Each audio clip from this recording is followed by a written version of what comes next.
बिस्मिल्लाहिर्रहमानिर्रहीम। हर मुसलमान पर रोज़ा फ़र्ज़ है, लेकिन हर मरीज़ पर नहीं।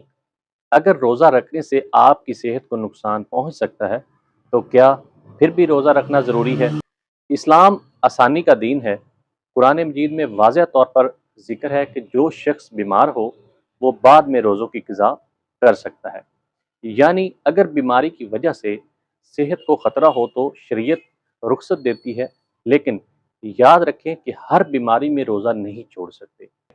रोज़ा छोड़ने की कुछ शराइत हैं, जब तक कि वो पूरी नहीं हो जाती, आप रोज़ा नहीं छोड़ सकते।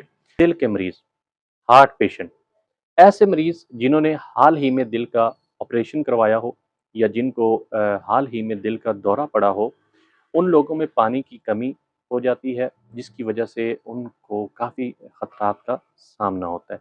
तो ये सेंसिटिव पेशेंट होते हैं, इनको हमेशा आईसीयू में रखा जाता है, यानी कि डॉक्टर की निगहदाश्त में। तो ऐसे पेशेंट्स को रोज़ा रखने से भी मसाइल हो सकते हैं, तो उनको भी रोज़ा नहीं रखना चाहिए। पे डायबिटीज़ के मरीज़, शुगर के मरीज़, जिन लोगों की शुगर काबू में ना रहती हो, जो दिन में कई बार इंसुलिन लेते हों, जिन्हें बार-बार शुगर लो हो जाती हो, उनके लिए रोज़ा खतरनाक हो सकता है।